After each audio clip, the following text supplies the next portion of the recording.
handcuff Felder. If it were not for the intervention and heroic actions of John Murcell, it is very likely that the child would have been killed by Felder, according to the sheriff's office in this press release. So deputies said that they went to the beach in Ferndale in response to a 911 call saying that Felder was attempting to perform an exorcism on the girl. Caller stated that Felder had stripped her daughter naked and was shoving handfuls of sand down her throat. And it also said that as an exorcism, as it continued, the girl was viciously struck, bit, and choked. And there was others on the bench who witnessed the event. The Bee quoted the sheriff's office as saying that the girl was taken to the hospital for treatment of injuries that included severe damage to the ear. The charges against Felder included attempted homicide, assault with a deadly weapon, felony child abuse, and aggravated mayhem. She is being held at the Humboldt County Correctional Facility in Eureka. And the picture of her, the mugshot of this woman, she was the one that needed an exorcism. Sick. Yeah, if you're going to do a real live exorcism, you don't do it that way. You don't put sand and beat somebody over the head, especially your daughter. Yeah, the woman's mentally disturbed. She's definitely not going to have custody of your daughter ever again. Sickos. Thank God she was saved. Ouch. I hate stories like that, but they're real and just makes you go, where you just realize that there's wackos out there in the world, but there's, it was a happy ending. She's going to be okay. Hopefully her ear will heal. Massachusetts Mall was closed this morning because of an armed and dangerous intruder that was reported inside a Dick's Sporting Goods. Not in Dick's. I know, I love Dick's Sporting Goods. They got all the good stuff. I buy a lot of my shirts there. But the officers arrived on the scene of the Square One Mall. So if you're from that area, that's Square One Mall, and sergeants report of a break-in, people were urged to avoid the mall area at the time, according to the Sargent's Police Department. So we're just kind of waiting to find out what the heck that was about. But they closed the whole thing down, and not just the store, but apparently he was AWOL there. I don't know if he traveled from that store and somewhere else. But they say that the mall will remain closed until further notice, according to Fox 25 Boston. And they're reporting that now. Officials say at the mall, Twitter, it says, it will announce the opening time when it's determined. The mall itself will actually go to Twitter. So you go ahead and subscribe to the mall there, so you actually have an update if you're trying to actually get into the mall. Here's a very interesting picture, because a lot of folks have painted Donald Trump as being anti-LGBTQ, anti-gay, and all of this other stuff, because of the fact that he might have Mike Pence, that has a right as an American, as a Christian, a Judeo-Christian, as he is able to actually believe in his faith and what his religion teaches, that folks are brought into the world, male and female, and believe that the bathroom that coincides with your gender and your genitalia, if you will, should be followed. And Donald Trump is subscribed to this very thing, too. And yours truly, I do not apologize for it. If you're a male, you should subscribe to whatever, your genitalia is and go to the bathroom. Little boy's not supposed to be in the girls' room. Just the bottom line. It's not anti-gay or, homophobia. It has nothing to do with it. It's just a rational mind, folks. A rational mind. No hate. Well, there's a picture of a visibly queer teacher of the year from Rhode Island. It's a teacher that got to go ahead and get a picture with the First Lady and Donald Trump in the Oval Office. It's kind of a nice thing. Nikos Ganilopoulos, a 29-year-old teacher at Beacon Charter High School for the Arts in Rhode Island scored a White House visit and a presidential photo op back in April as part of Teacher of the Year honor. He only received recently a copy of the picture that's now making headlines. Now, the image, which Giannopoulos is fluttering a black lace fan in what's been described as a defiant pose, quickly went viral. I don't see how it's defiant. It just really shows that he's gay. He says it almost didn't happen. Giannopoulos was telling the Washington Post, the gay teacher, he said he was nervous. He said, I didn't know what the reaction would be. An aide initially asked him to put the accessory away before the photo, but Giannopoulos explained that he asked Trump if it would be all right to hold in the photo. And the president didn't object. He said, I had a good style, the teacher told the newspaper. The entire day, I was thinking about what it meant to be in the White House. And in the Oval Office, he continued, what it represents to be an openly gay person and a queer LGBT person in the White House. Though the administration has taken steps to roll back federal protections for transgender students put in place by former President Barack Obama, Trump was hailed, folks, you got to hear this, as the most gay-friendly Republican nominee for president ever by supporters prior to the election.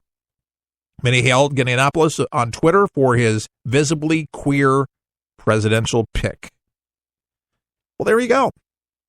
Says, ultimately, we were allowed to do what we wanted. Giannopoulos told the Post, I was visibly queer in the Oval Office, and no one can take that away from me. Well, I don't think anybody was trying to take that away. He won a picture with the president and the first lady in the Oval Office. What a beautiful experience. I don't think anybody should hate on you. I think you should be envious of you. My big thing with the gayness thing, and I've talked to homosexuals about this, and many really don't try to parade openly to try to be overtly gay or more gay than they need to be. They live their lives. They don't try to call more attention to themselves as they need to be. Listen, I grew up in New York City, folks. In the 80s, I've seen everything, and I've been back since. What did I live in? L.A., New York, D.C. Experienced plenty of homosexuals through my life, and I've never once met anybody I didn't like.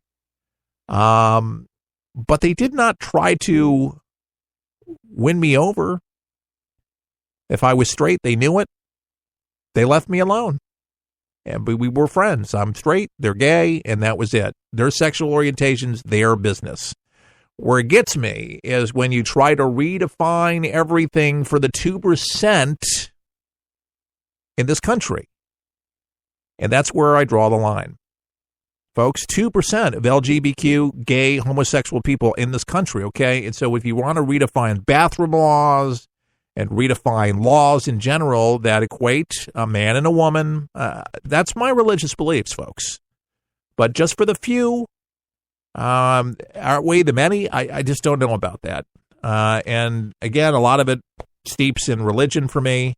Not being closed-minded from it. I think people have a right to be, who they want to be with, but redefining everything for everyone again, that's where I get a little upset and I get weirded out. And then it's a double standard with a lot of folks from the gay community. Not all, but a lot, where, they want to go ahead and they want gay parades, they want their rights and stuff like that, but forget about anybody that has a differing view or opinion. Then they just spew hate and say you're hateful, or you're anti-gay, or you're this or that. I know a lot of pastors that welcome homosexuals into their church, but they will tell them from the pulpit what they believe. And a lot of them respect it, and they still come.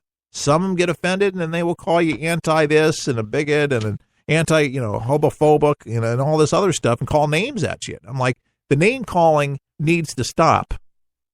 This is not conducive for anybody on both sides of the equation. I think people in this country should have a right to believe the way that they want to believe. As an American, part of our Constitution written in, and embrace that. That's my takeaway. Sam Zell, he's got a little to say about the president, and I thought I would just go ahead and throw it out there. This was on Newsmax off the wires here. Investment guru Sam Zell, who I'm referring to, he's offering pretty much an incomplete grade for President Donald Trump after his first 6 months in office. According to he says that he's learning on the job. They all do, but most of them came from a political environment. In politics, you are very sensitive about hiring and firing. In the business world, and particularly for him, firing people was a daily occurrence. The Equity Group investment chairman said he should stop tweeting. Never pick a fight with somebody who buys ink by the barrel. Not that I'm a great fan of the press, but I can't imagine that there's a long-term positive in taking on the people whose job it is to cover you. The strength of our society is predicted on respect for his office. That's missing right now. However, Zell predicts that Trump is on a better path than the previous administration. You can read the whole deal on Newsmax today and dial it up, but I thought it was great talking points. It's great that he's predicted that Trump is on a better path because the economy is strong.